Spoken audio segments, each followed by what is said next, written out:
Hello दोस्तों। जैसा कि आज डेट 6 अक्टूबर है और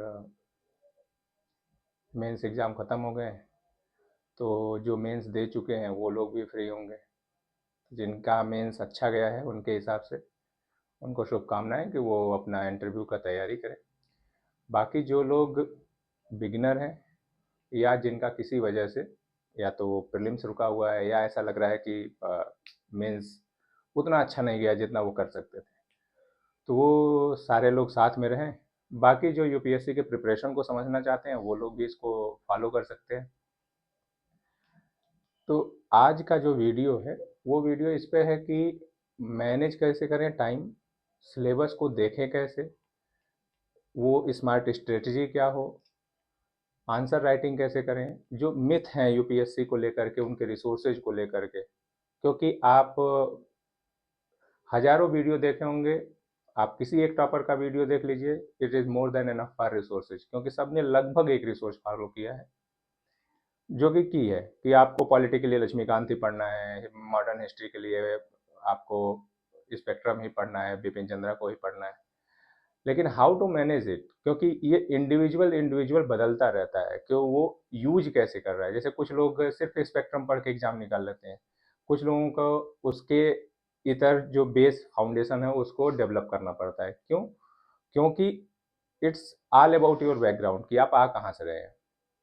तो इसी के इर्द गिर्द पूरे डिस्कशन को रखेंगे। तो बिगिनर्स भी होंगे, तो इसलिए हम शुरू से शुरू करते हैं कि एग्ज़ाम क्या है, एग्ज़ाम का फॉर्मेट क्या है, कितने स्टेजेस में होगा, कितने पेपर होंगे, उन पेपर के रिगार्डिंग यूपीएससी ने क्या सिलेबस प्रोवाइड कर रखा है, उस सिलेबस में कितने सब्जेक्ट्स आते हैं जो उस पूरे सिलेबस को बनाते हैं, उन सिलेबस को डील कैसे करना है, कौन से रिसोर्सेज होंगे, किसको कितना पढ़ना है।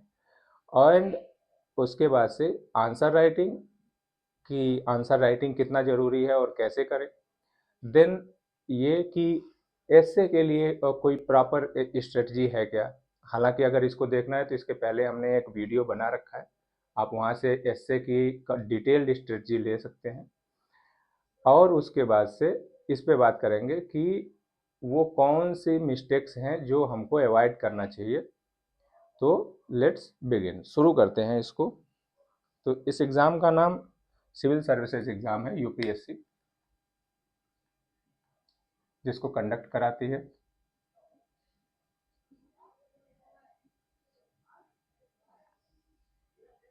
3 स्टेजेज होते हैं इस एग्ज़ाम के: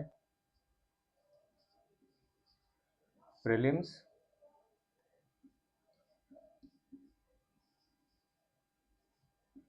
मेंस एंड पर्सनालिटी टेस्ट, जिसको कॉमन लैंग्वेज में हम इंटरव्यू कहते हैं, राइट। नेचर वाइज तीनों एग्ज़ाम एक दूसरे से बिल्कुल डिफरेंट है। यूपीएससी इसको रखी भी इसीलिए है कि तीनों में 3 चीज़ें वो जांच सके। पहले के थ्रू वो जांचना चाहती है कि आपकी ऑब्जेक्टिविटी क्या है, कि how to choose option. That's why UPSC के जो ऑप्शन होते हैं वो बाकी एग्जाम से अलग होते हैं। कि आपको 4 स्टेटमेंट दे दिए गए, 2 स्टेटमेंट दे दिए गए या 4 ऑप्शन दे दिए गए, and then find they ask कि इसमें से कौन कौन से ऑप्शन सही हैं, कि आप प्रिसाइजली राइट चॉइस चूज कर पाते हैं कि नहीं। यूपीएससी सारे डिटेल आपके सामने रख देती है। इट्स योर रिस्पॉन्सिबिलिटी कि how to choose your answer, right. तो सबसे आसान एंड सबसे मुश्किल जो टास्क है वो प्रीलिम्स है। इस पे अभी बात करेंगे। पहले इन दोनों के नेचर्स को समझ लेते हैं, उसके बाद से हम ये देखेंगे कि इसको कैटेगरी वाइज चलना है या इंटीग्रेटेड अप्रोच के साथ चलना है, वह कौन सी चीज नेसेसरी है। मेंस जो है वो सब्जेक्टिव नेचर का एग्जाम है।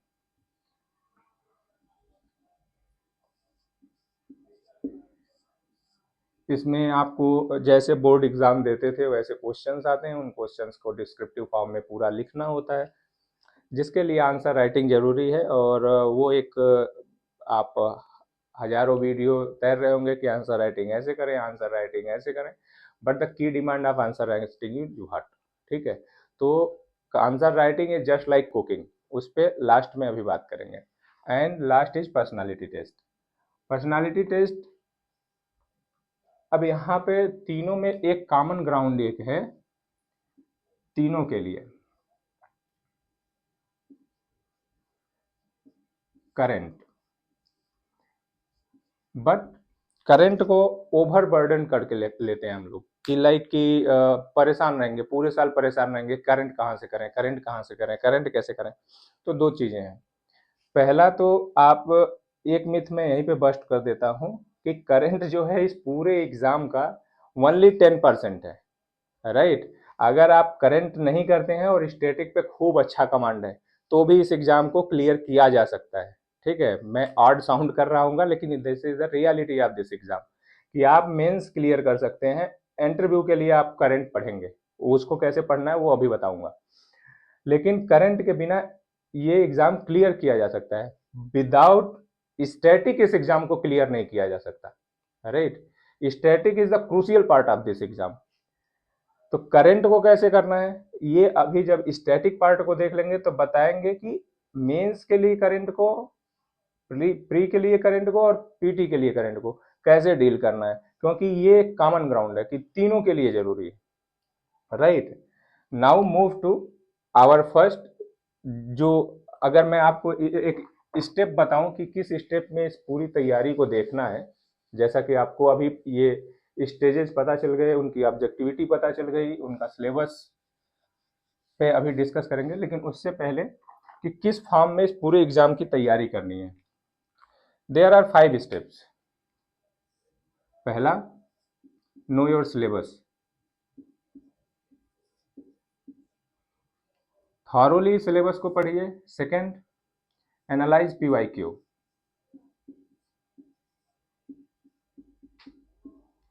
मेंस हो प्री हो पीवाईक्यू को एनालाइज कीजिए।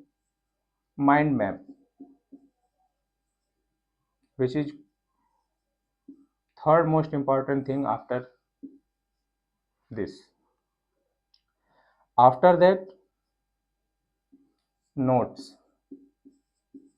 नोट्स सारे के नहीं बनाने हैं, इस पे अभी बात करेंगे कि नोट्स कैसे बनाना है और कितना बनाना है।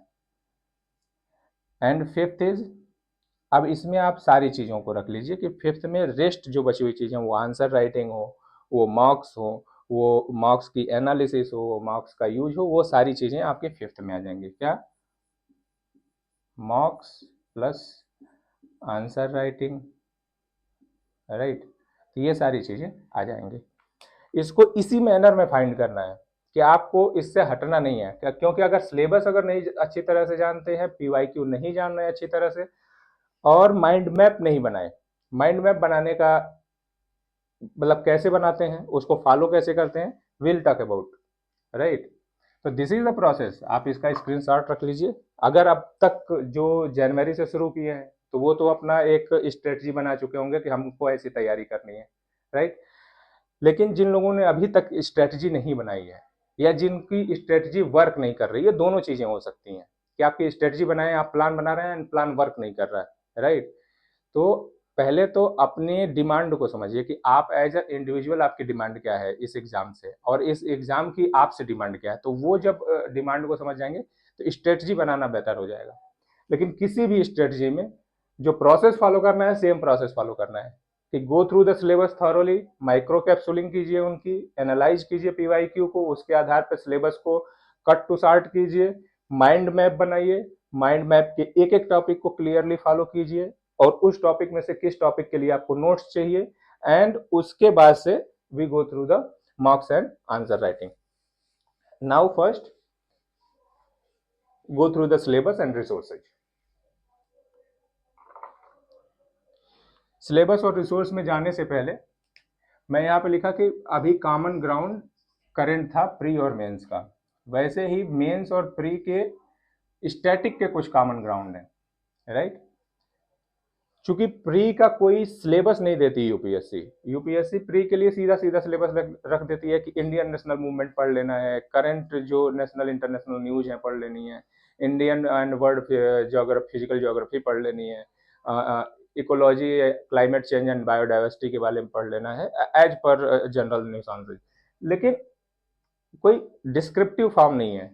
लेकिन मेंस जैसा कि डिस्क्रिप्टिव नेचर का एग्जाम है, इसका सिलेबस भी पूरा डिस्क्रिप्टिव है, एक एक पॉइंट को, एक एक टॉपिक को क्लियर मेंशन कर रखा है कि अगर आपको आर्ट एंड कल्चर पढ़ना है तो आर्ट एंड कल्चर में क्या क्या पढ़ लेना है, सारी चीज़ें पढ़ लेनी है। नो, उसने प्रिसाइजली लिख रखा है कि आर्ट एंड कल्चर में आपको लिटरेचर पढ़ना है, कल्चर पढ़ना है, हेरिटेज पढ़ना है, सम डांस फॉर्म्स, राइट।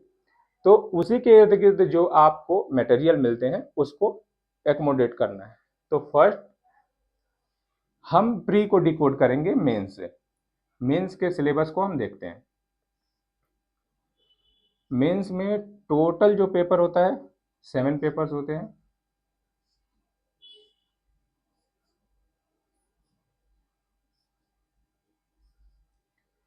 इससे general studies first paper, general studies second, general studies third and general studies fourth and optional subject जो आप एक चूज करते हैं उसके फर्स्ट एंड सेकेंड।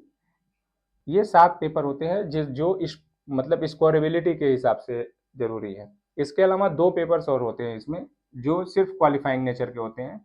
वो होता है general English and language, any Indian language जो शेड्यूल 8 के थ्रू मेंशन किया गया हो, उसमें से कोई एक। Now come to the our core part. Essay पे, ऑप्शनल पे, इन सारी चीज़ों पे अभी बात करेंगे। पहले हम वो कॉमन ग्राउंड देखते हैं जो प्री और मेंस के लिए ज़रूरी। अब इसमें आप यहाँ से सबसे पहले देखिए कि जीएस फर्स्ट में 4 आपके सब्जेक्ट आते हैं। कौन कौन से? History plus art and culture, right. Second society,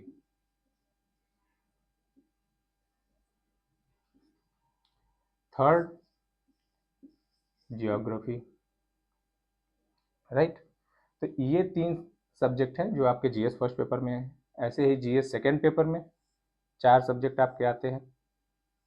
कौन कौन से? Polity plus governance, constitution,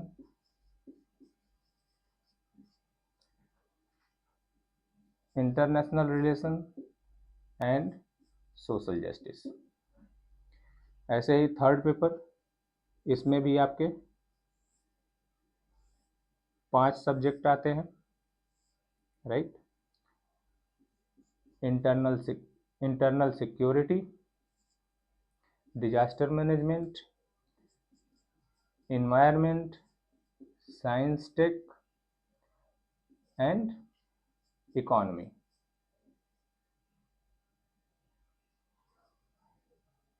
right. And now जीएस4 में ब्रॉडली आप देखिए तो attitude, ethics plus case study, इसको हम जीएस4 को हम देखेंगे एसए के साथ, क्योंकि ये एसए के ज़्यादा करीब है। इन 3 पेपर का जो नेचर है वो एक जैसा है। अब इसमें भी जो स्टैटिक पार्ट है, अब इसमें भी 2 पार्ट है इस पूरे जीएस में, जीएस फर्स्ट और GS fourth.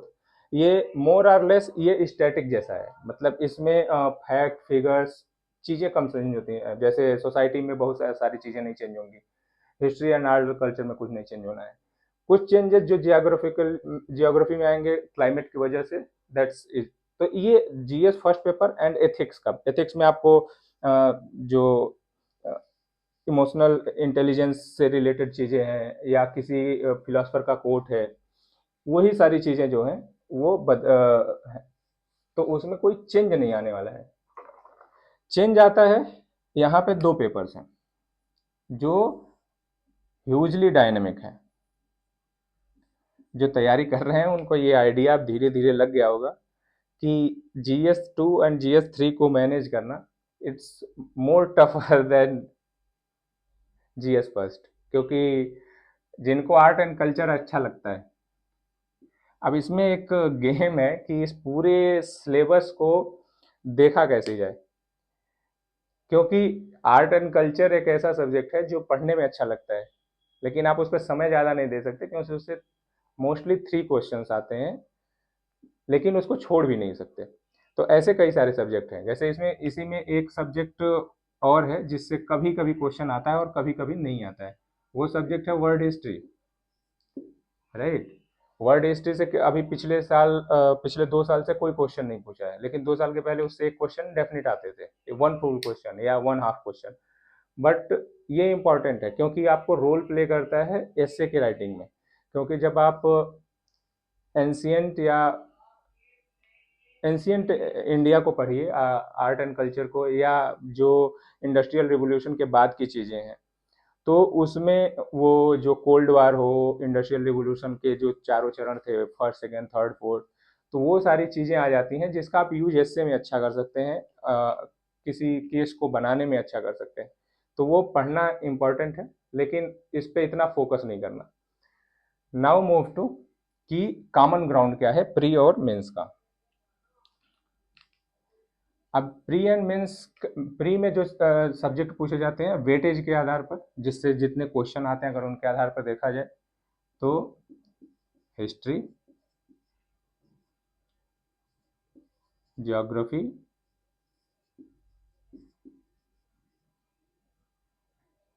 Polity,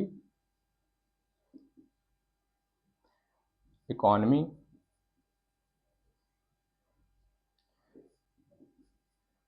environment,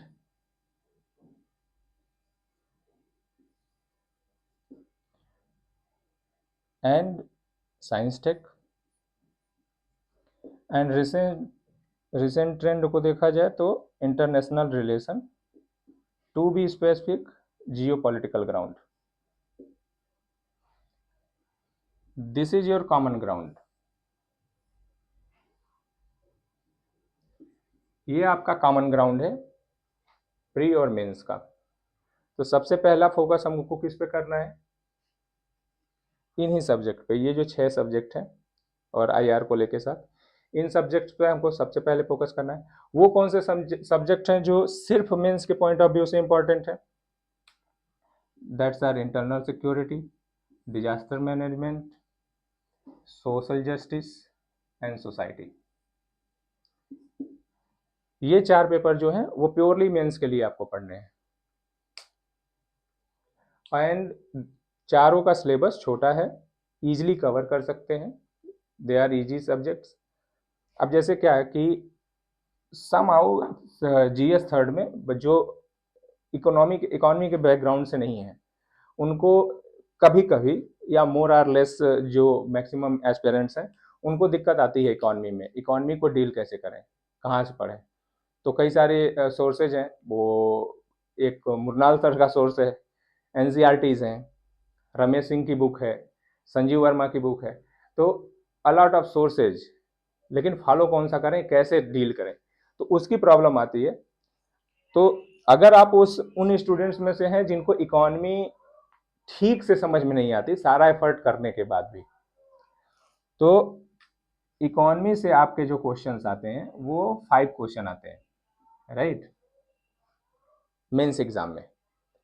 economy में प्लस आता है एग्रीकल्चर, जो मैंने यहाँ पे लिखा नहीं क्योंकि वो हम कवर करते हैं एनवायरनमेंट में भी, वो दोनों सेक्शन में इंटरलिंक सब्जेक्ट है, राइट। तो जो पॉलिसी बेस पे है एग्रीकल्चर वो आपको इकोनॉमी में आएगा। जो इन्वायरमेंट से रिलेटेड एग्रीकल्चर का सेक्टर है कि कौन सी चीज़ कहाँ पे होती है, कैसी मिट्टी है, वो सारी चीज़ें आपको ज्योग्राफी और इन्वायरमेंट में पढ़ने को मिलेंगी कि उनका एरोजन कैसे हो रहा है, डिग्रेडेशन कैसे चल रहा है, जो कहीं पे वेजिटेशन अच्छा था एंड वो डिजर्टिफाई कैसे हो गया। तो वो सारी चीज़ें आप ज्योग्राफी एंड इन्वायरमेंट में पढ़ेंगे। लेकिन पॉलिसी का जो पॉलिसी से रिलेटेड जो चीज़ें हैं वो एग्रीकल्चरल पार्ट आप इकोनॉमी में पढ़ेंगे स्कीम से रिलेटेड। तो डू वन थिंग कि एग्रीकल्चर बिल्कुल बेसिक पूछता है। अगर आपने इसको नोट कर लिया तो मैं इसको क्लियर कर देता हूँ।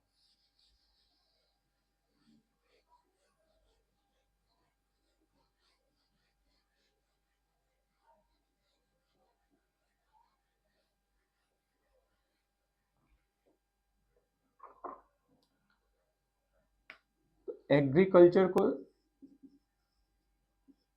एग्रीकल्चर के 3 पार्ट। पहला एक तो जियो से डील करना है, जियो प्लस इन्वायरमेंट से। दूसरा पॉलिसी से, कि इसके लिए मतलब वो MSP and so on so for जो सारी चीज़ें आती हैं गवर्नमेंट की जो पॉलिसी है, एंड गवर्नमेंट की रिसेंट स्कीम्स। इसके अलावा कुछ नहीं पढ़ना। एग्रीकल्चर वास्ट टॉपिक है, उसमें बहुत ज़्यादा अंदर नहीं जाना है, 3 पे फोकस करना है, इसी के आसपास अपना पूरा नैरेटिव बिल्ड करना है, राइट। अब आते हैं कि जो प्री और मेंस का हमारा कॉमन ग्राउंड था, उन सब्जेक्ट के रिसोर्सेज कौन से फॉलो किए जाए, राइट। तो जैसे हिस्ट्री है and plus art and culture. Art and culture को हम हिस्ट्री के साथ लेके चलते हैं, क्योंकि आज 6 अक्टूबर है एंड 25 मई को आपका एग्ज़ाम है, 231 दिन बचे हैं। तो जो पहले से तैयारी कर रहे हैं, जिनकी स्ट्रेटजी ठीक चल रही है, काम अच्छा कर रहा है, वेल एंड गुड। आप इस वीडियो को यहीं स्टॉप कीजिए, अपनी स्टडी पे, अपने स्ट्रेटजी पे फोकस कीजिए एंड बिलीव कीजिए, वो उसी से निकलेगा, क्योंकि हर इंडिविजुअल के लिए वो अलग अलग वर्क करती है। लेकिन उन सारी चीज़ों के बाद अगर आपको दिक्कत है तो फॉलो, राइट। और जिनको उनमें दिक्कत आ रही है वो हमको मेल कर सकते हैं, मेल आपको इसके डिस्क्रिप्शन में मिल जाएगा वीडियो के, राइट। हिस्ट्री के लिए जो 4 पार्ट हैं, modern, medieval, ancient and art and culture, right. Modern के लिए as usual Bipin Chandra plus spectrum. जिनका हिस्ट्री बैकग्राउंड हो, या जी हिस्ट्री अच्छी लगती हो, या उनको लगता है कि मतलब दे आर गुड एट, वो सिर्फ स्पेक्ट्रम के साथ जा सकते हैं, more than enough for modern history, right. लेकिन जिनको लगता है कि नहीं कुछ बेसिक्स की प्रॉब्लम है, तो जो एनसीईआरटी, जो न्यू एनसीईआरटी है बिपिन चंद्रा के साथ, न्यू एनसीईआरटीज में से आपको जैसे 6 to 12 है, तो 12th का जो एनसीईआरटी है उसमें 3 चैप्टर हैं, मतलब 3 पार्ट हैं एनसीईआरटी के, जो थीम बेस्ड हैं। ये आपको आर्ट एंड कल्चर में मदद करेंगे, ठीक। तो 12th आपका बाहर हो गया। 11th का एंड 10th का, टू बी प्रिसाइज, 2 एनसीईआरटीज हैं जिससे आप अपना फाउंडेशन मजबूत कर सकते हैं। क्योंकि उसके पहले की जो एनसीईआरटीज हैं उसमें इंडिया एंड कंटेम्प्रेरी वर्ल्ड के बारे में बात किया है, जो कि आपको वर्ल्ड हिस्ट्री में मदद करता है, ठीक है, और इंडिया के जो डेवलपमेंट्स हो रहे थे उस समय पे, तो उस तरह से इस पूरे को देख सकते हैं। इसके अलावा जो मिडाइवल हिस्ट्री है, मिडाइवल के लिए जो सतीश चंद्रा की बुक है एनसीईआरटी की, ओल्ड एनसीईआरटी। एंशिएंट के लिए RS. Sharma, old NCERT. Art and culture के लिए, आर्ट एंड कल्चर के लिए एनसीईआरटी की जो 11th की फाइन आर्ट की बुक है, एंड लिविंग क्राफ्ट की बुक जरूरी नहीं है, ये आप इंटरनेट से डाउनलोड कर सकते हैं। इसके 2 चैप्टर, लास्ट के 2 चैप्टर हैं, 5th एंड 6th, राइट, जिसमें लिविंग क्राफ्ट के बारे में दिया हुआ है, उसको वहाँ से देख सकते हैं। अगर वहाँ से नहीं देखते हैं तो नितिन सिंघानिया अगर किसी के पास है तो नितिन सिंघानिया से लिविंग क्राफ्ट के बारे में देख लें, क्योंकि लिविंग क्राफ्ट के ऊपर कुछ चीज़ें गवर्नमेंट ने अभी जैसे वो जब पपेट के लिए, या जो खिलौनों के लिए जो उन्होंने जो 1 डिस्ट्रिक्ट 1 प्रोडक्ट के में एकोमोडेट किया था, या रेलवे स्टेशन पे जो एग्जीबिशंस लगाई जा रही हैं, तो उसमें उनका यूज आया है।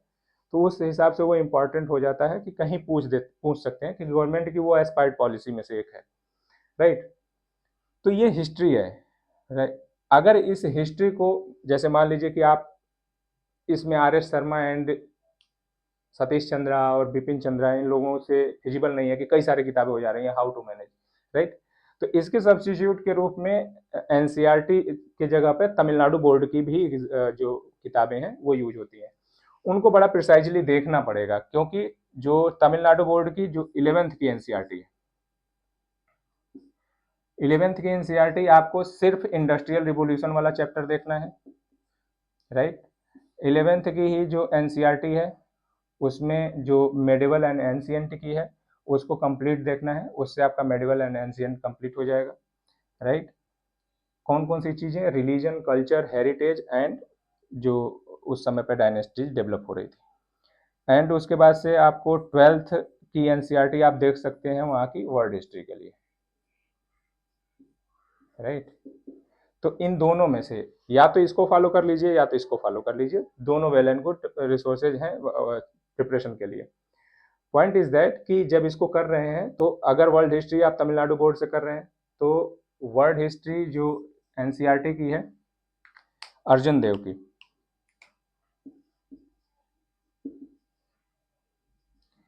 ये करने की जरूरत नहीं है। और अर्जुन देव कर रहे हैं तो फिर इसको मत करिएगा, ये नहीं कि आप दोनों एक साथ लेके चल रहे हैं। Resources is that, right. अब इनको कैसे यूज कैसे करना है, इन सारे रिसोर्सेज को, इन सारे रिसोर्सेज को यूज करना है किसके through, syllabus and PYQ analysis के थ्रू। कि प्रीवियस ईयर क्वेश्चंस देखिए, उसमें देखिए कि कौन से क्वेश्चंस पूछे गए हैं, कहाँ से पूछे गए हैं, और सिलेबस में उनका जिक्र कहाँ पे है, उस हिसाब से उस टॉपिक को डील कर लीजिए। Now move to geography. Geography के लिए रिसोर्स जो है जीसी लियोंग, लेकिन GC Leong one of the finest book, लेकिन अगर स्कोरेबिलिटी के हिसाब से देखा जाए तो स्कोरेबिलिटी के हिसाब से आपको कुछ एक प्रोसेस है जिसको फॉलो करना पड़ेगा। इसके अलावा फाउंडेशन के लिए जो एनसीईआरटीज की बुक है, राइट, एनसीईआरटीज कौन सी, 11th and 12th,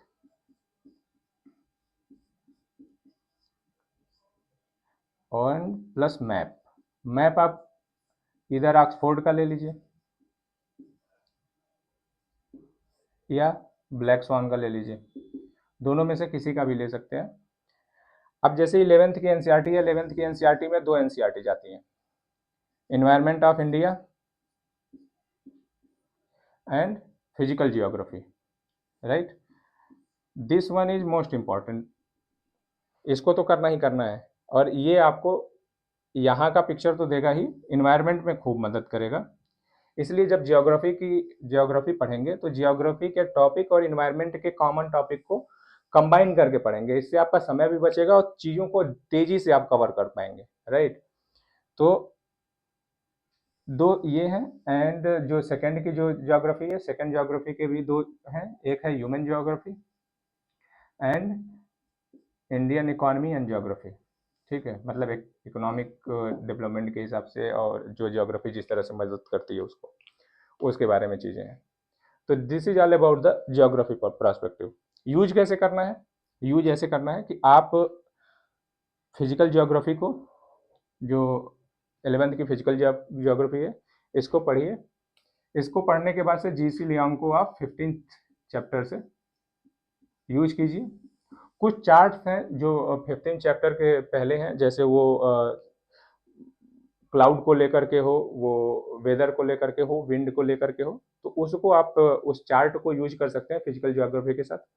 but after physical geography जो 15th chapter two 29th chapter है, ये कंप्लीट करना है आपको जीसी लियोंग से, राइट।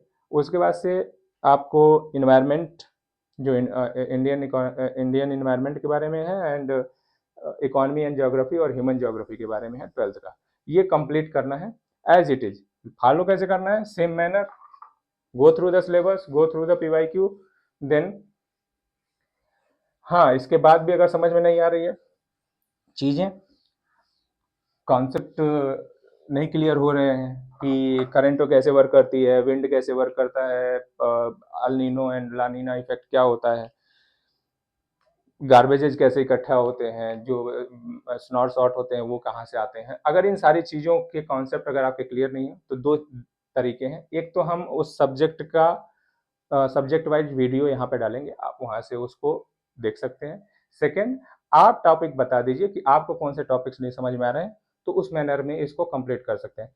तो वन ऑन वन इंटरेक्शन से ये चीज़ें चलेंगी, तो आपके टॉपिक जल्दी कवर होंगे और अगर एक क्यूरेटेड मैनर में जाना चाहते हैं तो फॉलो दिस चैनल, आपको यहाँ पे कंटेंट मिलता रहेगा।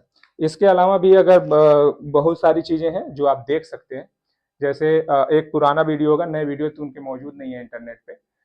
राज तनिल मैम है, उनके ज्योग्राफी के वीडियो से आप सीख सकते हैं। यूट्यूब पे फ्री मौजूद है, उसको आप देख सकते हैं। Now move to economy.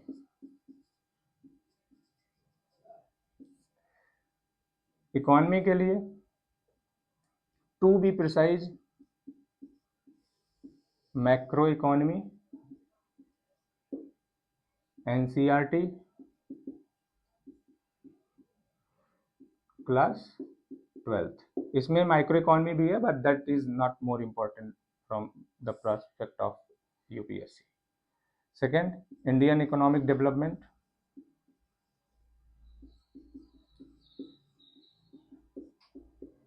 Class 11th। इन दोनों के अलावा गवर्नमेंट की पॉलिसीज एंड स्कीम्स जो जिस पर गवर्नमेंट फोकस कर रही हो। थर्ड, इसमें भी पॉलिसीज एंड स्कीम्स में आपको कहाँ फोकस करना है, जो जैसे कुछ पॉलिसीज विमेन सेंट्रिक हो, चिल्ड्रन वेलफेयर के लिए हो, एग्रीकल्चर से रिलेटेड हो, हेल्थ से रिलेटेड हो, तो यूपीएससी का झुकाव उस साइड रहता है, तो आप उस पूरी स्कीम्स एंड पॉलिसी को उस मैनर में यूटिलाइज कीजिएगा। इसके अलावा इकोनॉमी के लिए जो कमेटीज बनाई गई हैं, ठीक है, कि वो काकेलकर कमेटी हो या जो भी कमेटीज हो जो रिसेंट में बनी हो और अपना रिपोर्ट दी हो, ठीक है। उसके अलावा जो नाइस्कॉम के रिपोर्ट होते हैं, ठीक है, नाइस्कॉम्स के रिपोर्ट जो है, तो इसको प्रिसाइज मैनर में यूज करना है कि आप वेबसाइट पे गए, कुछ रिपोर्ट्स नहीं आई हैं, उसको एनालाइज किया एंड दैट्स इट, राइट। इसके अलावा जो इकोनॉमिक सर्वे है प्लस बजट, सिर्फ इतना फॉलो करना है आपको इकोनॉमी के लिए, राइट। और इकोनॉमी के लिए ये सारी चीजें हैं। थोड़ा सा वैल्यू एडिशन के लिए आप संजीव वर्मा सर की बुक ले सकते हैं।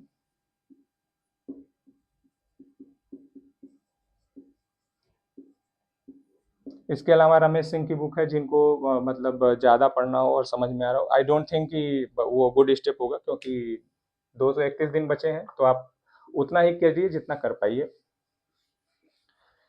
मैं आप लोग देख रहे होंगे कि मैं प्रिसाइजली इसमें करंट का पार्ट पूरी तरह से छोड़ता जा रहा हूँ। वो हिस्ट्री से, आर्ट एंड कल्चर से रिलेटेड हो, जो फेमस पर्सनालिटी न्यूज में हो, या प्राइम मिनिस्टर की जहाँ विजिट हुई हो, ज्योग्राफी से रिलेटेड, क्लाइमेट चेंज से रिलेटेड, इकोनॉमिक पॉलिसी से रिलेटेड, क्योंकि करंट अभी डिस्कस करेंगे डिटेल में। इन्वायरमेंट, इन्वायरमेंट के लिए सेम जो एनसीईआरटी है, बायो की क्लास 12th की लास्ट 4 चैप्टर प्लस करंट, क्योंकि यहाँ पे बहुत सारी चीज़ें करंट से डील होंगी। कुछ इसके जो स्टैटिक पार्ट हैं वो आप ज्योग्राफी से कंबाइन करके पढ़े होंगे। रेस्ट अगर आपको थोड़ी और जानकारी के लिए चाहिए तो दो चीज़ें हैं, कि एक शंकर आईएएस की बुक आती है, जो one of the finest book for environment अगर यूपीएससी के प्रोस्पेक्टिव से देखा जाए, एंड पीएमएफ आईएएस है, इसकी भी बुक आती है। तो इन दोनों में से कोई एक बुक देख सकते हैं, that is more than enough for environment.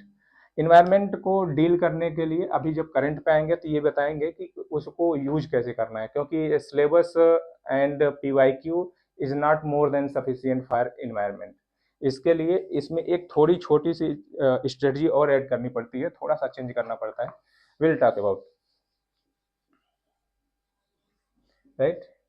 तो आपकी history, geography, polity, economy, polity नहीं हुई, राइट। पॉलिटी के लिए, पॉलिटी के लिए जो प्री के लिए सोर्स है, एम लक्ष्मीकांत,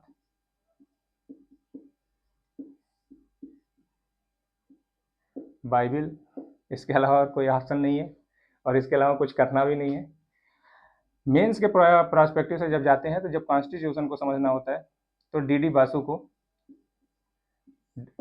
इसका मतलब ये नहीं कि डीडी बासु की बुक खरीद के ले आइएगा और डीडी बासु पढ़ना चालू कर दीजिएगा। डीडी बासु को प्रिसाइजली यूज करना है, वैसे ही जैसे हिस्ट्री में जब आप पढ़ेंगे तो इंडिया सिंस इंडिपेंडेंस के लिए और इंडिया पोस्ट इंडिपेंडेंस से कौन से 2 चैप्टर हैं जो यूज करने हैं, प्लासी टू पार्टीशन से कौन सा एक चैप्टर है जो इंपॉर्टेंट हो जाता है मॉडर्न हिस्ट्री के लिए।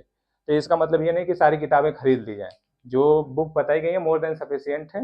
आप बेस स्ट्रांग कीजिए, वैल्यू एडेड मटेरियल हमारे ऊपर छोड़ दीजिए, वो आपको प्रिसाइज मैनर में मिल जाएगा। या अगर आप मार्केट में जो बाकी संस्थान है उनमें से किसी पर रिलाई करते हैं तो किसी एक पे, जिस पे भी रिलाई करते हैं आप, उसका वैल्यू एडेड मटेरियल ले लीजिए। वैल्यू एडेड मटेरियल उनके 70 से 80 पेज के आते हैं, उसको अपने हिसाब से सॉर्ट आउट कर लीजिएगा, अपना शॉर्ट नोट बना लीजिएगा, क्योंकि 70 पेज एक्स्ट्रा एडिशन हो जाएंगे आपके टोटल कवर अप में मेंस एंड प्री के टाइम। तो उसको सॉर्ट करके 5 से 6 पेज का नोट्स बना लीजिएगा, माइंड मैपिंग का यूज करके। That is the better option, right. तो history, geography, economy, environment, polity, इतने हो गए। अब बचा साइंस टेक। साइंस टेक के लिए कुछ नहीं करना है, 9th एंड 10th की एनसीईआरटी, ठीक। अब इसमें डाल्टन का प्रिंसिपल, मोल कॉन्सेप्ट, इन सारी चीज़ों के बारे में दिया होगा, कुछ फार्मूले दिए होंगे, कुछ नहीं देखना। This exam is all about the conceptual clarity, ठीक है, जो कि इस चैनल का भी नाम है कॉन्सेप्ट टू क्लैरिटी। तो आपको बस कॉन्सेप्चुअल अंडरस्टैंडिंग उसकी होनी चाहिए कि अगर मोल कॉन्सेप्ट पूछ दिया तो आपको समझ में आया कि क्या है मोल, ठीक है, कि 1 ग्राम एटम को मोल कहते हैं, ये अगर आपका क्लियर है, ठीक है। या 1 ग्राम मालिक्यूल को या 1 ग्राम कंपाउंड को मोल कहते हैं। जैसे मिक्सचर क्या होता है, कंपाउंड क्या होता है, उसकी डेफिनेशन, ठीक है। स्ट्रीट लाइट्स में सोडियम लाइट का ही यूज क्यों करते हैं, जैसा कि ये क्वेश्चन पूछ दिया था 2023 में, राइट। तो वो क्लैरिटी कि क्यों, क्योंकि जो वेवलेंथ है वो आपके आंख के फिजिबल होती है, दैट्स व्हाई सोडियम लाइट का यूज कर सकते हैं। तो दैट द जनरल थिंग। तो उसी प्रोस्पेक्ट से इन दोनों को पढ़ना है, उसको जेई के प्रोस्पेक्ट से नहीं पढ़ना है या नीट के प्रोस्पेक्ट से नहीं पढ़ना है। बस कॉन्सेप्चुअल अंडरस्टैंडिंग के लिए थोड़ा होलिस्टिक आइडिया आपको है, right. And rest current affair. Current affair मतलब जैसे कैस्पर 9 है, जो ट्रांसक्रिप्शन है डीएनए से रिलेटेड, तो ये यूपीएससी के कुछ फेवरेट एरियाज हैं। स्पेस है, बायोटेक्नोलॉजी है, इलेक्ट्रोकेमिस्ट्री है, तो ये कुछ फेवरेट एरियाज हैं जिनको वो प्रीफर करते हैं। तो जैसे बायोटेक्नोलॉजी के लिए आप जो 11th की केमिस्ट्री है उसके लास्ट 2 यूनिट पढ़ सकते हैं जहाँ पे बायोटेक्नोलॉजी का जिक्र है, ठीक है। इलेक्ट्रोकेमिस्ट्री के लिए 11th की ही जो इलेक्ट्रोकेमिस्ट्री के बारे में जहाँ पे जिक्र है, यूनिट 9 है आई थिंक, अगर आप एनसीईआरटी फॉलो कर रहे होंगे। कहने का मतलब जो इलेक्ट्रोकेमिस्ट्री वाला चैप्टर है उसको कवर कर लीजिएगा, आप एनसीईआरटी कर लीजिए, प्रदीप से कर लीजिए, जहाँ से भी आपको मिले, electrochemistry, biotechnology, then current and 9th 10th, that this is more than enough for the point of view of science and tech. Now move to IR.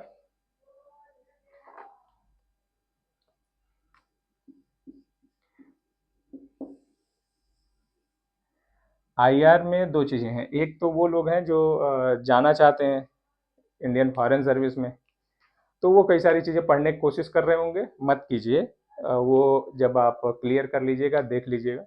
IR के लिए totally focus on the current, ठीक है, कि जियो political development क्या हो रहे हैं, जियो political हमारे रिलेशंस कहाँ से कैसे चल रहे हैं, एस जयशंकर की विजिट कहाँ कहाँ हो रही है, जो मिशन हैं जैसे इवैक्यूएशन मिशन हैं या रिलीफ मिशन है वो कहाँ कहाँ किस किस देश के लिए गए, डिस्प्यूटेड एरिया कौन से हैं, कौन सी ग्रुपिंग हुई, जैसे क्वाड की ग्रुपिंग हुई, क्वाड का इनिशिएटिव क्या है, ऑब्जेक्टिव क्या है, राइट। उसके बाद से साउथ चाइना सी को लेकर के चाइना कैसा कर रहा है, जो नेबरिंग चीज़ें हैं, टर्की एंड ग्रीस के बीच का डिस्प्यूट क्या है, यूक्रेन एंड रसिया के बीच का डिस्प्यूट क्या है, जापान एंड रसिया के बीच का डिस्प्यूट क्या है, जापान एंड चाइना के बीच का डिस्प्यूट क्या है। तो उस होलिस्टिक पिक्चर के अकॉर्डिंग जो न्यूज में है चीज़ें, mostly current depend upon the IR depend upon the current, right. तो ये हो गया पूरा आपका प्री और मेंस का सिलेबस। राइट। आप सोच रहे होंगे कि जो 4 सब्जेक्ट छोड़ दिए थे उसका क्या?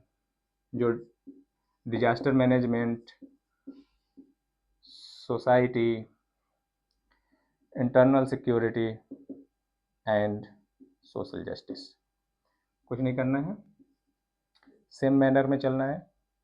जैसे अभी अर्बन फ्लड था दिल्ली में, 3 लड़कों की डेथ हो गई जो यूपीएससी की प्रिपरेशन कर रहे थे। आई डोंट थिंक कि यूपीएससी इसको लेकर के कंसर्न्ड होगी कि नहीं होगी, but urban flood is a urban flood की जो लिंकिंग है वो डिजास्टर मैनेजमेंट से है, राइट। तो अर्बन फ्लड जो टॉपिक है वो इम्पॉर्टेंट हो जाता है, क्योंकि सिर्फ ये दिल्ली की प्रॉब्लम नहीं थी, केरला में भी बाढ़ आई थी। तो urban flood is a problem, तो डिजास्टर मैनेजमेंट को उस हिसाब से ट्रीट करना है। 2 तरीके हैं। पहला कि डिजास्टर से लेकर के कौन सी न्यूज रही है, ठीक है, वो कोई साइक्लोन आया हो, वो कहीं फ्लड आया हो, उसके जो प्रोसीजर हैं कि पहले उसको preparedness, then mitigation, then resource providing and then उसके बाद से उसका फिर से रिकंस्ट्रक्शन जो होता है, डेवलपमेंट, ठीक है। तो उस प्रोसेस में कौन सी चीज़ कहाँ पे है, राइट। तो सबसे अच्छा तरीका है इन सारी चीज़ों को समझने का, 2 चीज़ों को फॉलो कीजिए। सेंडाई फ्रेमवर्क,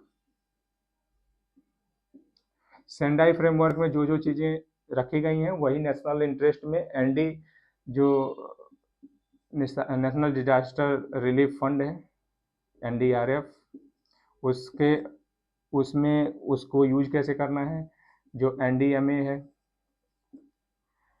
जो डिजास्टर मैनेजमेंट एक्ट है जो 2005 में आया, तो वो this is all about the disaster management. इससे ज़्यादा कुछ नहीं करना, करेंट की न्यूज को फॉलो कीजिए और उसके हिसाब से एक्ट को, जो नेशनल डिजास्टर रिलीफ फंड है उसको देख लीजिए, एनडीएमए को देख लीजिए, सेंडाई फ्रेमवर्क देख लीजिए एंड एक्ट को एक बार देख लीजिए। और फर्स्ट रीडिंग के बाद जब सेकेंड रीडिंग पे जाइए तो उसका नोट्स बना लीजिए। इसका नोट्स मोर देन आपका 4 पेज नहीं होना चाहिए, 4 page is more than sufficient for disaster management, right. Society के लिए जिनका ऑप्शनल सोशियोलॉजी है उनको जो चारों सोशियोलॉजी की बुकें हैं 11th एंड 12th की, चारों करनी चाहिए, वो आपको बेसिक अंडरस्टैंडिंग देंगी। लेकिन जिनका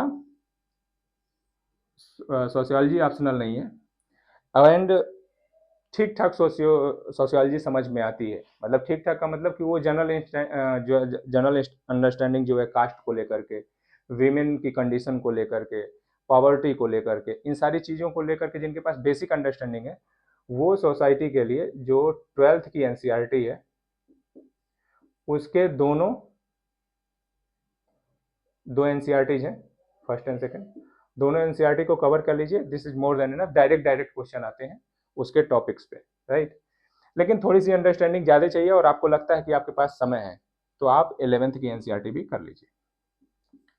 आल्दो वो मेंस के पॉइंट ऑफ व्यू से, जीएस के पॉइंट ऑफ व्यू से ये उतना इंपॉर्टेंट है नहीं, लेकिन अंडरस्टैंडिंग के लेवल पे ये आपको इन्हांस कर देगा, दिस इज ट्रू, ठीक है। जो इंट्रोड्यूसिंग सोशियोलॉजी है या इंडियन सोसाइटी है, वो दोनों किताबें वो आपको की अंडरस्टैंडिंग बेटर करेंगी, तो वो देख सकते हैं। अदरवाइज अगर मेंस के पॉइंट ऑफ व्यू से जाना है और आपकी अंडरस्टैंडिंग बेटर है तो 12th is sufficient, right. Internal security, internal security current को फॉलो कीजिए, ठीक।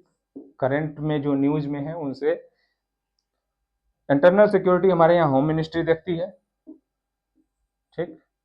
होम मिनिस्ट्री की वेबसाइट को विजिट करते रहिए कि इंटरनल सिक्योरिटी को लेकर उनके यहाँ क्या चेंजेज हो रहे हैं, ठीक है। एंड बाकी जो वैल्यू एडेड मटेरियल है, एक अशोक सर की बुक है, आप उसको फॉलो कर सकते हैं, बट वो उतना इम्पॉर्टेंट नहीं है क्योंकि वो आपका टाइम कंज्यूमिंग है, ठीक है। एग्जॉस्टिव बुक है आप, लेकिन इंटरनल सिक्योरिटी में इंटरेस्ट है तो जस्ट फॉर, मतलब जस्ट फॉर रीडिंग आप उसको पढ़ सकते हैं। नोट्स मत बनाइएगा, नोट्स आपको करंट से लेना है एंड जो वैल्यू एडेड मटेरियल होंगे वी प्रोवाइड, राइट। बाकी इंटरनल सिक्योरिटी से related value added material vision का भी आता है एंड और भी कई संस्थान है, दृष्टि है, फोरम है, इन सारे के भी आते हैं। तो अगर आप उन पे रिलाई करते हैं, वहाँ से कोचिंग ले रहे हैं, तो आप उनकी जो बुकलेट आपको जो मिली होगी उस बुकलेट पर रिलाई कीजिए। डू वन थिंग कि जो मैं पहले भी बोल रहा हूँ कि वो 70 पेज 80 पेज की बुकलेट होगी, 100 पेज की 150 पेज की बुकलेट होगी, उसको अपने हिसाब से अपना शार्ट नोटिंग कर लीजिएगा, 5 से 7 पेज, मोर देन इनफ। ठीक है। सोशल जस्टिस है, social justice again only current, right, current पे ही रिलाई करना है। इसकी बेसिक अंडरस्टैंडिंग को लेकर के अगर कुछ चीज़ें डेवलप करना चाहते हैं, कुछ केस को समझना चाहते हैं, तो एक राम आहूजा करके हैं, राम आहूजा सर की बुक आप देख सकते हैं अगर आपके टाइम हो तो, क्योंकि राम आहूजा के सर की बुक काफ़ी मोटी है, उसको वेरी सेलेक्टिवली यूज करना पड़ेगा। चूंकि सोशल जस्टिस से रिलेटेड है तो पढ़ने में मजा आएगा। ठीक है, केस आपको अगर समझ में आ गया तो आप उसमें अपना टाइम खराब करेंगे। ठीक है, तो उसको सेलेक्टिव मैनर में देखिएगा। This is all about your syllabus prelims and mains के लिए, राइट। इसको इसी मैनर में फॉलो करना है। किस मैनर में? सिलेबस को खूब थारो देखना है, पीवाईक्यू को एनालाइज करना है, उसके बाद से माइंड मैपिंग करनी है, उसके बाद से नोट्स बनाने हैं। First reading obviously, mind mapping के बाद फर्स्ट रीडिंग के बाद से उसकी सेकंड रीडिंग, जिसमें हम उसमें क्वेश्चन मार्क करेंगे कि कौन सा टॉप माइंड मैप में वो कौन सा पॉइंट था जो एड्रेस हो गया है, कौन सी चीज़ें एड्रेस नहीं हुई हैं। देन शार्ट नोटिंग, जो चीज़ें एड्रेस नहीं हुई उसकी शार्ट नोटिंग करेंगे, क्योंकि वो आपको याद नहीं रह रहा, राइट। एंड उसके बाद से आंसर राइटिंग एंड मार्क्स। ठीक है, तो जो ये एक सफरिंग से हर एक एस्पिरेंट गुजर रहा होता है कि मॉक्स कब देना चालू करें, वो मेंस का हो या प्रीलिम्स का हो, राइट। तो right time to do mocks is जब भी आप कंफर्टेबल फील करें, आफ्टर फर्स्ट और सेकेंड रीडिंग, जब भी आप कंफर्टेबल फील करें आप मॉक्स देना शुरू कर दें। ठीक है, answer writing is a process, उसको शुरू से शुरू करना पड़ेगा। आंसर राइटिंग जिस पे अभी बात करेंगे कि उसको कैसे करना है, राइट। पहले चीज़ें हम ये देख लेते हैं कि प्री और मेंस की जो प्रिपरेशन है उसमें बेसिक डिफरेंस क्या है। इसके लिए आप अलग अलग प्रिपेयर करें या इंटीग्रेटेड अप्रोच लेके चलें। तो माय सजेशन इज कि 231 डेज हैं जो 25 के लिए जा रहे हैं, जो 26 के लिए जा रहे हैं उनके पास मोर देन 550, सारे बफर जोन को किनारे कर दिया जाए तो एटलीस्ट 550 डेज है उनके पास। तो जिनके पास 550 डेज है उनको सजेशन ये है कि पहले थारोली एनसीईआरटी को कंप्लीट कीजिए, किसी भी एडवांस्ड बुक के तरफ मत बढ़िएगा। ठीक, पॉलिटी के लिए एम लक्ष्मीकांत मैंने यहाँ जिक्र किया, मैं प्रिसाइजली एनसीईआरटी की बात नहीं किया, लेकिन एम लक्ष्मीकांत के अलावा जो वैल्यू एडेड मटेरियल है वो हम प्रोवाइड कराएंगे। लेकिन अगर पॉलिटी को थॉरोली समझना है तो दो महत्वपूर्ण किताबें जो आपको पढ़नी ही है इस एग्जाम के लिए, वो है political theory and Indian political development, class 11th की जो एनसीईआरटी है वो पढ़नी ही पढ़नी है, राइट। उससे आपको आइडिया लगेगा।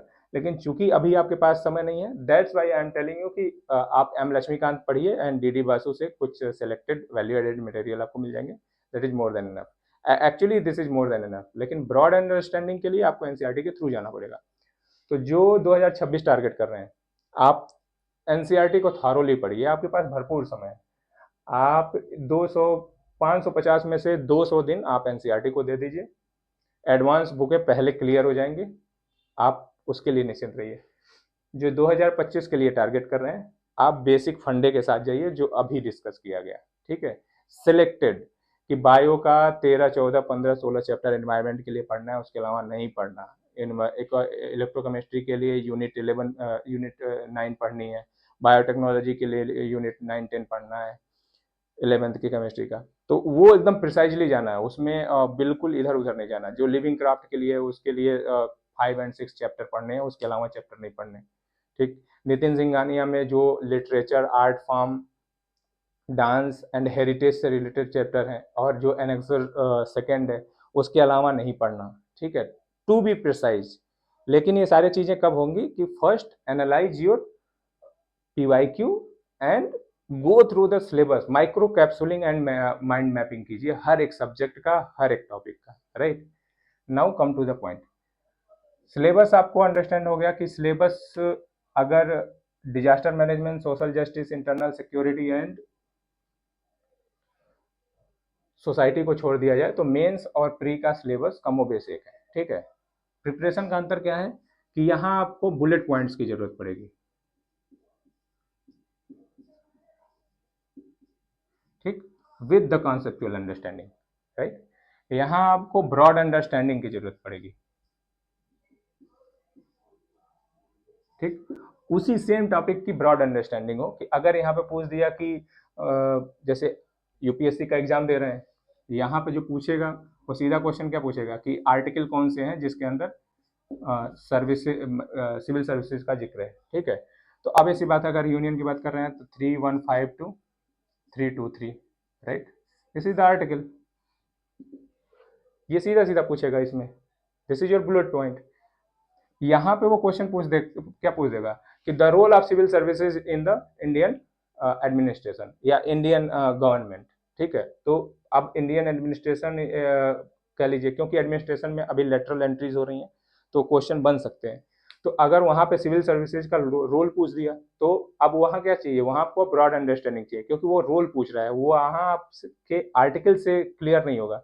लेकिन अब यहाँ पे जब इसी क्वेश्चन को ट्रीट करेंगे, हमको यूज यही आर्टिकल करना है, ठीक है, बट विद द अंडरस्टैंडिंग करना है।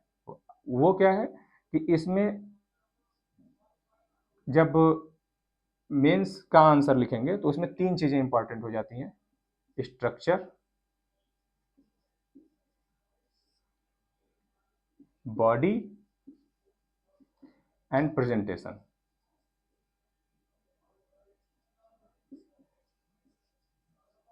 राइट।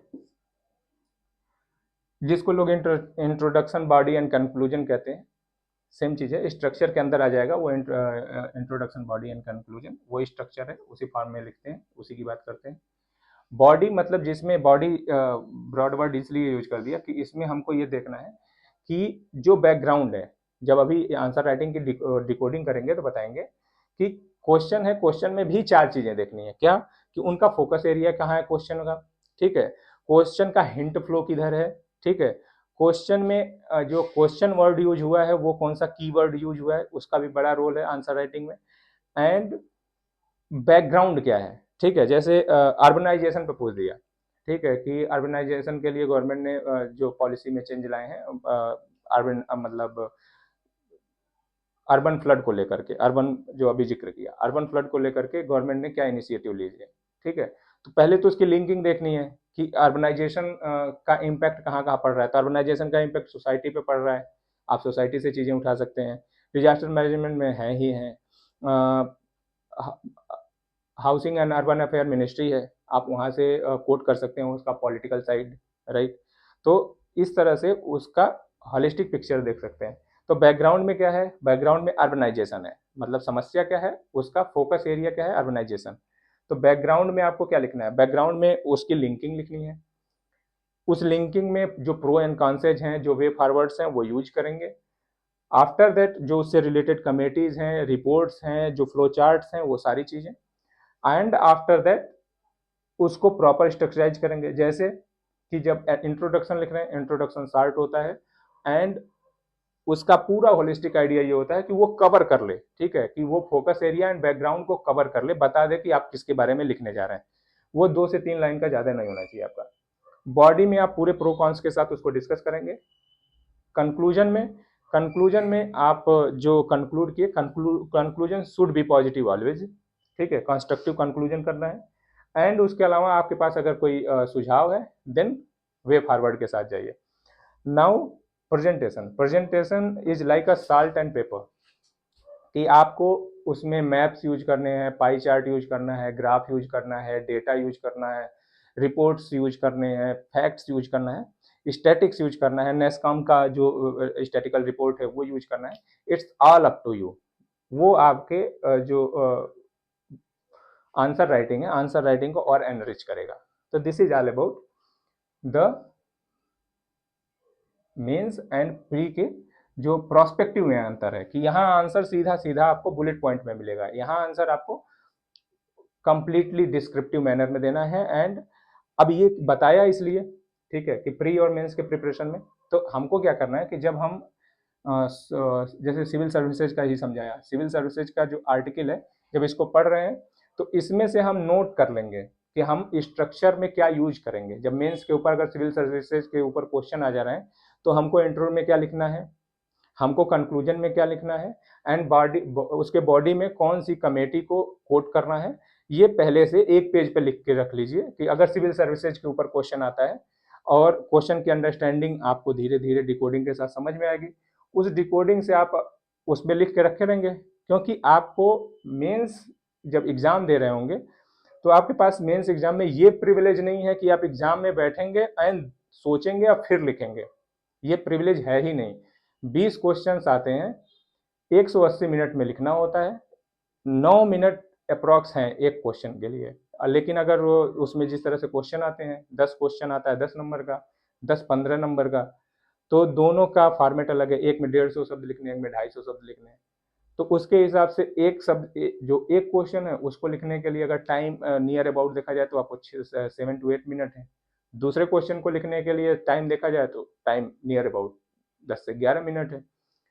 तो सबसे पहले कि जब भी हम मेंस के लिए हम अपना नोट्स बनाएंगे, ठीक है, या प्रीलिम्स के लिए बुलेट पॉइंट बनाएंगे, तो इन दैट मैनर बनाएंगे जिस मैनर में हमको एग्जाम देना है। प्रीलिम्स का एग्जाम देना है तो इसमें हमको थ्योरी नहीं लिखनी है, हमको बुलेट पॉइंट्स लिखने हैं एंड कॉन्सेप्चुअल क्लैरिटी से रिलेटेड चीजें लिखनी है कि अच्छा ये होता है, इसका ये डेफिनेशन है, इस वजह से चेंज हो जाता है, दैट्स इट। या ये चेंज हुआ इसकी वजह से ये सारे रिपरकशन दिखे, ये सारी चीजें आपको प्री में लिखनी है। मेंस में जाना है तो मेंस में अपना डिवाइस तैयार कीजिए, क्योंकि वो स्ट्रक्चर जो आप बनाए रहेंगे नोट्स मेकिंग के दौरान, वही स्ट्रक्चर आप फॉलो कर पाएंगे मेंस में। मेंस में आउट ऑफ द बॉक्स जाके आप कुछ भी नहीं लिख सकते हैं, right. Proper structure, proper device आपको होनी चाहिए मेंस आंसर राइटिंग को टैकल करने के लिए। तो अपना जो मेंस का नोट्स है आप उसी फॉर्मेट में बनाइए जो फॉर्मेट आप एग्जाम में लिखने वाले हैं। तो पता कैसे चले कि वो फॉर्मेट है, उसका एक ही तरीका है कि आंसर राइटिंग शुरू कीजिए, राइट। ये प्री और मेंस के बारे में हो गया। तो मोटी माटा यही डिफरेंस है। इसमें मॉक्स जो यूज करने हैं वो भी यहीं पर डिस्कस कर लेते हैं, मॉक्स को भी। इसमें जो मॉक्स यूज करने हैं, अब ये मॉक्स आपको क्वेश्चन को कलेक्ट करने के लिए नहीं यूज करना, ठीक है, जो बेसिक डिफरेंस है। इसमें क्वेश्चन कलेक्ट नहीं करने हैं, इसमें खुद को जांचना है कि जो आपकी अंडरस्टैंडिंग है बुलेट पॉइंट्स के थ्रू, वो आपकी अंडरस्टैंडिंग कैसी है, राइट। तो कभी कभी ये अंडरस्टैंडिंग हमको समझ में आ जाती है कि किस तरह का वर्क कर रहा है हमारे लिए, स्ट्रेटजी किस तरह की वर्क कर रही है, ठीक है, वो हमको 10 से 12 मार्क्स में आ जाता है। कभी कभी उसके लिए 30 to 40 मार्क्स लगते हैं, ठीक। कुछ लोग ऐसा दावा कर रहे होंगे कि वो 120 मार्क्स किए, मैं उनके बारे में बात नहीं कर रहा हूँ, उनकी एफिशिएंसी होगी उसके बारे में। एक्चुअली क्या है कि अगर आप प्रॉपर स्ट्रेटजी के साथ तैयारी नहीं किए हैं तो आपके पास समय है, ठीक है, तो उसको टैकल करने के दो ही तरीके हैं। या तो खूब सारा मार्क्स कर लीजिए जिससे आपको अंडरस्टैंडिंग बन जाए कि किस टाइप के क्वेश्चन बनते हैं, किस टाइप के मार्क्स में किस टाइप का ऑप्शन चूज करना होता है, तो आपका प्री क्लियर हो जाएगा, ठीक। क्योंकि आप प्री क्लियर करने के लिए ओवरऑल आपको चूज ही करना है कि मतलब आपको एक ऑप्शन चूज करना है जिससे प्री क्लियर हो जाए। It's all about the game of option, ठीक। तो या तो इतना मार्क्स कर लीजिए जिससे आप ऑप्शन चूज कर पाए, या तो अपनी तैयारी इस तरह से करिए और उस पर अपने स्ट्रांग होल्ड को इतना फाइंड आउट कीजिए जहां से आप इसको इजीली बीट कर सकें। तो दिस प्रोसेस इज इजी। इसमें वर्क करेगा नहीं करेगा उसकी कोई गारंटी नहीं है। कभी कभी ऐसा होता है कि वो ऑप्शन आप सही चूज करते जा रहे हैं, वो आपके लिए वर्क कर जाएगा, कभी नहीं करेगा। तो जो इस्टेब्लिश फॉर्मेट है जो टॉपर्स फॉलो करते हैं उसको फॉलो कीजिए। वो इसलिए कह रहा हूं कि 100 मार्क्स दे करके क्वेश्चन कलेक्ट करके प्री तो क्वालिफाई कर जाएंगे, दिस पार्ट यहाँ पे वो स्ट्रेटजी काम नहीं आएगी। तो यहाँ पे जो मार्क्स का रोल है, जो हम टेस्ट देते हैं, टेस्ट सीरीज जो है, यहाँ पे क्वेश्चन जो है वो अंडरस्टैंडिंग के लिए भी है एंड कलेक्शन के लिए भी है। कि कई बार क्या होता है कि जैसे जो कुछ कोचिंग संस्थान है जो अच्छे मार्क्स कराते हैं, जिनके बारे में आप लोग जानते ही होंगे, उसमें एसए में कुछ टॉपिक ऐसा है, जैसे इसी बार का जो एसए का टॉपिक है, forest precede civilisation and deserts follow them, या happiness is there is no path of happiness and happiness is the path. तो जो इस तरह के टॉपिक हैं, ये दोनों टॉपिक पूछे गए हैं डिफरेंट फॉर्म में अलग अलग इंस्टीट्यूशंस में, ठीक है। और वो कहाँ से मिलते हैं, वो आपको न्यूज़पेपर से मिलते हैं, राइट। तो उस पर भी आएंगे। तो जो मेंस का पार्ट है, मेंस के पार्ट में क्वेश्चन जो है वो क्वेश्चन कलेक्ट करना और उसकी अंडरस्टैंडिंग डेवलप करना है। प्री में जो है, प्री में क्वेश्चन को सिर्फ अपनी मतलब स्ट्रेंथ को जांचने के लिए, तो तैयारी का तरीका बिल्कुल अलग है, लेकिन इंटीग्रेटेड अप्रोच लेके चलना है कि जिस टॉपिक को पढ़ रहे हैं उसी के आप बुलेट पॉइंट आप साथ में लिखते जाइए, जिसको आप फरवरी के बाद रिवाइज कर सकें, एंड उसका हॉलिस्टिक पिक्चर एक बना लीजिए, वो स्ट्रक्चरल फॉर्म में, जिस स्ट्रक्चर में आप आगे एग्जाम में लिखेंगे। आंसर राइटिंग करेंगे, धीरे धीरे आपको ये समझ में आ जाएगा कि कौन सा आंसर पैराग्राफ के फॉर्म में देना है, कौन सा आंसर बुलेट पॉइंट में देना है, राइट। तो this is all about pre and mains. Now come to the बाकी इससे रिलेटेड जो चीजें हैं, जो फर्दर वीडियोज में जब आगे आएंगे, जिस तरह से जरूरत आती रहेगी उस हिसाब से बताते रहेंगे, तो उसके लिए चिंता मत कीजिएगा। Now come to the answer writing.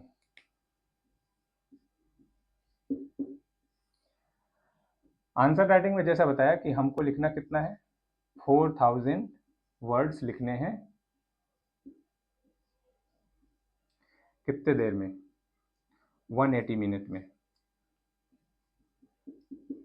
कितने क्वेश्चंस,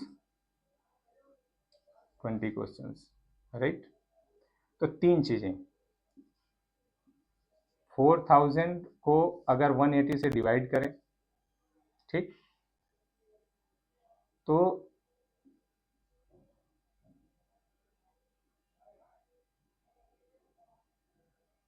अप्रॉक्स अगर मान के चलिए तो 35 to 40 वर्ड्स आपको पर मिनट लिखना होता है, राइट।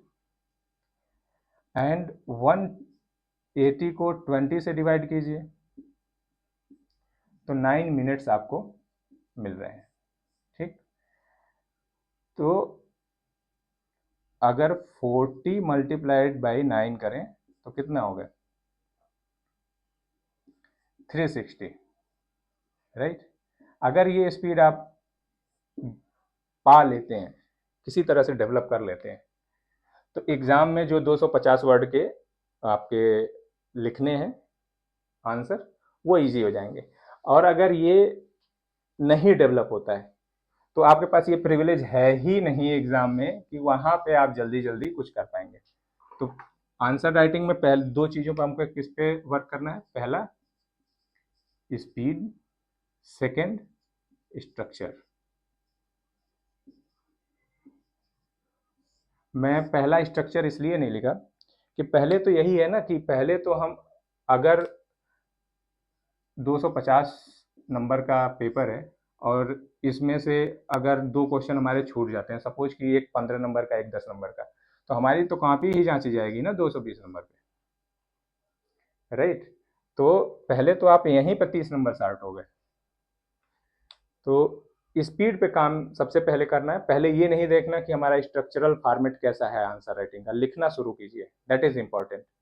लिखने के साथ आपको ये समझ में आएगा कि जो आप लिख रहे हैं वो ठीक नहीं लिखा जा रहा है, ठीक है, उस फॉर्मेट में नहीं है जिस फॉर्मेट में यूपीएससी डिमांड करती है या यूपीएससी जो आपसे चाहती है, वो लिखने के साथ आएगा।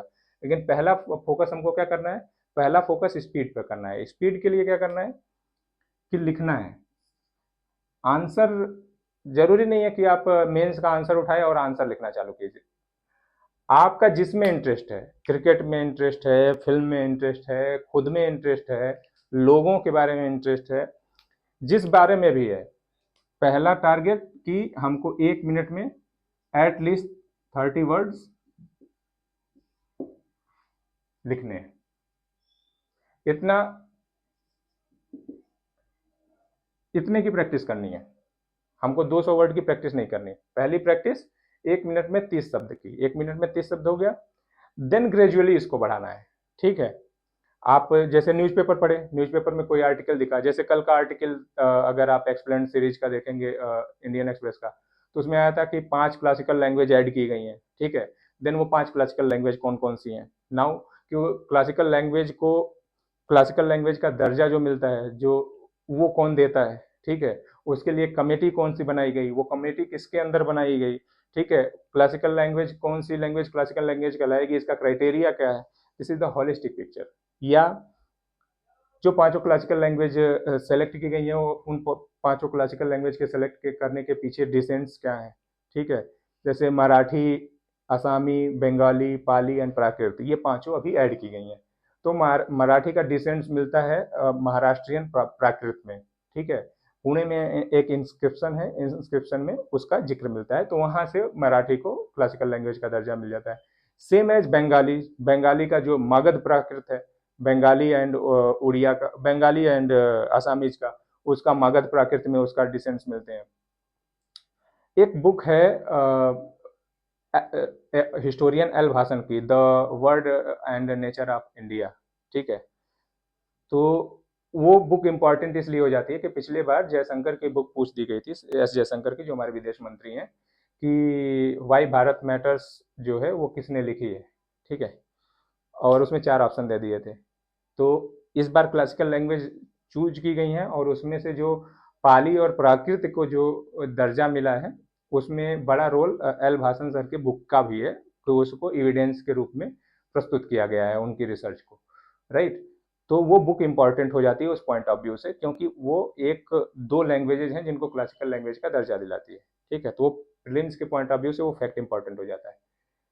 फिर उसमें थेरावेदा बौद्ध का जिक्र आता है, ठीक है? कि थेरावेदा बौद्ध एंड जैन में जो है वो अर्ध मगधी का और गाथा सप्तशती का जिक्र आता है।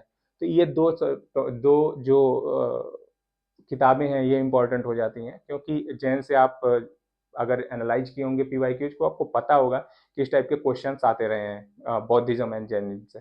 तो this is a holistic point of view. तो अब वहां पे क्या है कि जैसे क्लासिकल लैंग्वेज आ गया, ये आपको होलिस्टिक पिक्चर दिखा दिया। डू वन थिंग कि आप क्लासिकल लैंग्वेज के ऊपर 1 मिनट में 30 शब्द लिखिए, अगर आपका न्यूज में इंटरेस्ट है। फर्दर अगर आपका इसमें इंटरेस्ट है कि जो विमेंस वर्ल्ड कप चल रहा है, उसमें हरमनप्रीत कौर का परफॉर्मेंस कैसा चल रहा है, या स्मृति मंदाना में इंटरेस्ट है कि स्मृति मंदाना का परफॉर्मेंस कैसा चल रहा है, सैफाली वर्मा के आगे देखना है कि नहीं देखना है, राइट? तो उनके बारे में लिखिए 1 मिनट में। हमारा कंडीशन क्या है कि हमको स्पीड पानी है 1 मिनट में 30 शब्द की। दिस इज इट, ठीक? सेकेंड आता है स्ट्रक्चर। स्ट्रक्चर में आपको क्या करना है कि स्ट्रक्चर में जो अभी बताया कि introduction, body and conclusion and way forward, ठीक है? वे फॉरवर्ड एक ऐसा एरिया है जो किसी मतलब जैसे अब हिस्ट्री में आप वे फॉरवर्ड नहीं लिखेंगे, राइट? कि रमप्पा टेम्पल तेलंगाना में नहीं बनाना चाहिए था, this is not the way forward. Way forward की अगर कोई पॉलिसीज है, ठीक है, कोई स्कीम है, उसमें आप सुझाव दे सकते हैं, राइट?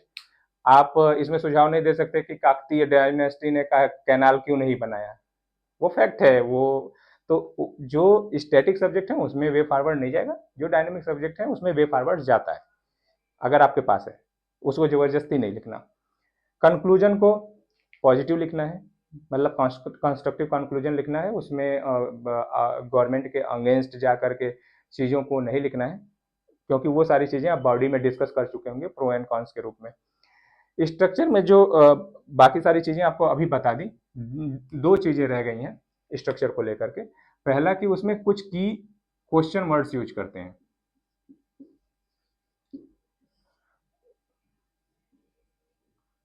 राइट? जब आंसर राइटिंग में आते हैं तो मेंस में क्वेश्चन वर्ड्स आते हैं, लाइक आपका ध्यान गया होगा, डिस्कस, एल्यूसिडेट, एक्सप्लेन, एलेबोरेट,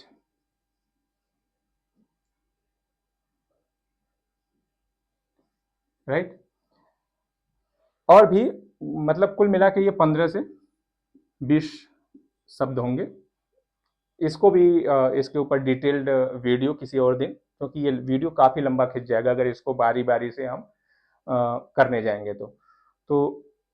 अब जैसे डिस्कस करना है, तो डिस्कस में क्या करना है ठीक है, मतलब डिस्कस अगर लिखा हुआ है तो उस क्वेश्चन को कैसे अप्रोच करना है, अगर उसी क्वेश्चन के आगे एक्सप्लेन लिखा हुआ है तो कैसे अप्रोच करना है। तो डिस्कस लिखा हुआ है तो इट मीन्स क्या कि पूरा क्वेश्चन जो है बैकग्राउंड, जब हम इंट्रोडक्शन लिखेंगे, इंट्रोडक्शन में बैकग्राउंड और उन सारी चीज़ों को कवर कर लेंगे। After that pro and cons manner में एक डिस्कशन की, मतलब आर्गुमेंट उसका counter argument, argument counter argument करते हुए आगे बढ़ जाएंगे एंड लास्ट में कंक्लूजन लिख देंगे। ये आपको डिस्कस में करना होता है क्योंकि आप डिस्कस कर रहे होते हैं एक मतलब टॉपिक को लेकर के। एक्सप्लेन में क्या होता है कि एक्सप्लेन में आपको क्वेश्चन आंसर मैनर में नहीं बढ़ना है, काउंटर और एंटी काउंटर आर्गुमेंट में नहीं पढ़ना है। एक्सप्लेन में आप बैकग्राउंड एंड डेफिनेशन को इंट्रोडक्शन में कंप्लीट किए, ठीक है, या कोई एनेक्डोट है उसको ऐड किए। आफ्टर दैट बॉडी में जो बैकग्राउंड में सब्जेक्ट्स आए हैं, ठीक है, और उनका जो फोकस एरिया है उसको पहले एड्रेस करेंगे एक एक फोकस एरिया को थ्रू डेफिनेशन या थ्रू एनेक्डोट्स। आफ्टर दैट उससे रिलेटेड जो डायमेंशनल अप्रोच है, ठीक है, कि उससे रिलेटेड पॉलिटिक्स में क्या चल रहा है, लीगल फ्रेमवर्क उसका क्या है, उसका इम्पैक्ट सोसाइटी पे क्या जाएगा, उसका इन्वायरमेंटल एस्पेक्ट क्या है, इकोनॉमिक पॉलिसी उसको लेकर के क्या है, पॉलिटी उसको लेकर के किस तरह की डेवलप्ड है। तो वो सारी चीजें आपको डिस्कस करनी है ब्रॉडली। एंड आफ्टर दैट कि इन सारी चीजों का कंक्लूजन ये है कि हम इसलिए जैसे एस्पायर डिस्ट्रिक्ट की बात की है, ठीक है, एस्पिरेशनल डिस्ट्रिक्ट की जो पॉलिसी आई थी, एस्पिरेशनल डिस्ट्रिक्ट की जब बात आती है तो एक जो कोऑपरेटिव फेडरलिज्म की बात है वो अपने आप पिक्चर में आ जाती है, क्योंकि यहाँ जो इंडिया है वो क्या है, राज्यों का संघ है। तो जो एस्पिरेशनल डिस्ट्रिक्ट है वो अलग अलग राज्य में है, तो कोऑपरेटिव फेडरलिज्म के ऊपर क्वेश्चन वहां से बनता है, ठीक है। तो जैसे कोऑपरेटिव फेडरलिज्म के ऊपर क्वेश्चन आ रहा है तो आप एस्पिरेशनल डिस्ट्रिक्ट की जो पॉलिसी है उसको कोट कर सकते हैं, उसके प्रो एंड कॉन्सेज बता करके कंक्लूजन पे बोल सकते हैं। देन आप वे फॉरवर्ड बता सकते हैं कि एस्पिरेशनल डिस्ट्रिक्ट को लेकर के गवर्नमेंट को आपको क्या सुझाव है कि किया जाए तो और भी बेहतर रिपोर्ट रिजल्ट आ सकता है। तो उसके लिए जो नीति आयोग का एजेंडा 75 है, वो जो नीति आयोग की रिपोर्ट हर साल आती है उसको, वो सारी चीज़ें आप कोट कर सकते हैं। तो थ्रू आउट आप, ऐसा नहीं है कि जितनी रिपोर्ट्स आ रही हैं सारी रिपोर्ट्स पढ़ते जाएंगे। जो रिपोर्ट्स न्यूज में है, जो कमेटी न्यूज में है, जो बिल प्रपोज हुआ है एंड पास हो गया है पार्लियामेंट से, जो जजमेंट्स हैं सुप्रीम कोर्ट के, मतलब रिनोवेंट जजमेंट जो रिसेंट में आए हैं वो सारी चीज़ें, तो इन सारे एरिया पे जो इंटरनेशनल रिपोर्ट्स हैं जिनका वाइड वर्ल्ड वाइड इम्पैक्ट पड़ा, या जो यूएन के कुछ रिपोर्ट्स हैं, यूएन की कुछ गाइडलाइंस हैं, वो सारी चीज़ों को एकोमोडेट करते हुए इन सारी चीज़ों को करना होता है। तो वो एक्सप्लेनेशन में जाता है कि आप थ्रू आउट द प्रोसेस आप धीरे धीरे चीज़ों को एक्सप्लेन करते जा रहे हैं, राइट। इसी तरह बाकी सारे क्वेश्चन वर्ड हैं जिसके लिए किसी और दिन वीडियो कंप्लीट बना देंगे। तो this is all about prelims mains and answer writing, right. अब इसमें एक टॉपिक बच गया है ऑप्शनल, कि हाउ टू चूज ऑप्शनल, ठीक। तो दो तरीका है, या तो ऑप्शनल को अभी डिस्कस कर लें तो ये फिर 1.5 घंटे की वीडियो हो जाएगी, 2 घंटे की, इसको आधा देखेंगे आधा छोड़ेंगे, राइट। या तो ऑप्शनल की हाउ टू चूज ऑप्शनल इसका वीडियो अलग से बना दिया जाए 15-20 मिनट का, जिससे जिनको जैसे जो क्या है कि जो बिगिनर्स हैं उनके लिए तो अच्छा है कि एक जगह पे सारी चीज़ें मिल गई, ठीक है, उनको आंसर राइटिंग का फॉर्मेट मिल गया, प्री को कैसे टैकल करना है, माइंड मैप कैसे बनाना है, ये सारी चीज़ें मिल गई, ठीक है। लेकिन जो लोग अभी तैयारी में हैं, जो अभी प्री दिए थे और किसी कारणवश नहीं हुआ, या जिनका प्री निकला था मेंस ऐसा लग रहा है कि अप टू द मार्क नहीं गया, कुछ क्वेश्चन ही छूट गए हैं, तो उन सारे लोगों से क्या कहाँ गड़बड़ी हुई है, ठीक है। तो उसके लिए ज़रूरी है, या किसी का मतलब ऐसा ऑप्शनल चूज कर लिया था जिसकी वजह से उनका मेंस एग्ज़ाम अच्छा ना गया हो, ठीक है, या वो जो प्री का तैयारी कर रहे थे और मेंस पढ़ नहीं पाए, चूज कर लिए थे बस इसलिए कि किसी टॉपर ने चूज किया था और उनको लगा कि हमको भी यही पढ़ लेना चाहिए, इससे हो जाएगा, हो ही जाता है, टॉप कर जाते हैं लोग, राइट। तो उन सारी चीज़ों का, उन सारे लोगों के लिए ये वीडियो काफ़ी लंबा हो जाएगा। तो आज के लिए आंसर राइटिंग तक रखते हैं। आंसर राइटिंग आई होप आपको समझ में आ गई होगी। नेक्स्ट वीडियो में आंसर राइटिंग का अप्रोच कैसा हो, ठीक है, कि वो कितने क्वेश्चन वर्ड हैं, उसकी डिकोडिंग कैसे करनी है, कैसे फाइंड आउट करना है बैकग्राउंड में क्या है, फोकस क्या है, हिंटेड एरिया क्या है, ये सारी चीज़ें, and how to choose optional.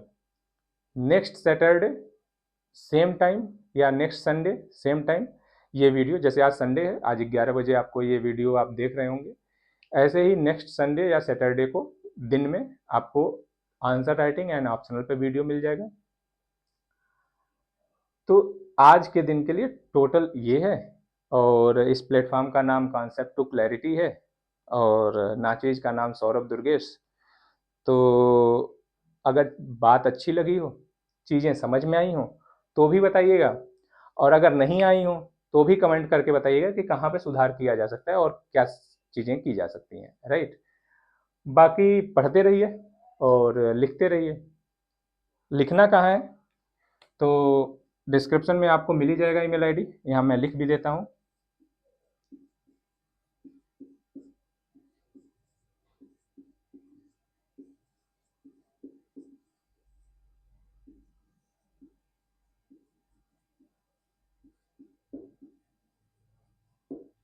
तो इस पे आप लिख के भेज सकते हैं आपका जो भी इशू हो। जो लोग अभी प्रिपरेशन में हैं और उनकी तैयारी अच्छी चल रही थी, जनवरी से शुरू कर चुके हैं, अगर उनको अपनी स्ट्रेटजी को लेकर के कोई प्रॉब्लम आ रही है, ठीक है, और उनको लगता है कि किसी मेंटोर से बात कर लेनी चाहिए, कोई मेंटोर हो जो समझा दे इन बातों को या हेल्प कर दे, हम क्या करेंगे, हम कंट्रीब्यूट करेंगे, तैयारी आपको करनी है, ठीक है। या किसी का बैकलॉग बन गया है, ठीक है, और क्लियर नहीं हो पा रहा है, तो how to clear backlog, backlog clear आप करेंगे, हम स्ट्रेटजी बता सकते हैं, थोड़ी बात कर सकते हैं, राइट। तो उस पे अगर किसी को दिक्कत हो तो वो भी लिख सकता है सेम, हम उनसे कनेक्ट करने की कोशिश करेंगे। So thank you for watching, and देखते रहिए एंड कीप स्प्रेडिंग इट अगर आपको अच्छा लगे। Thank you very much.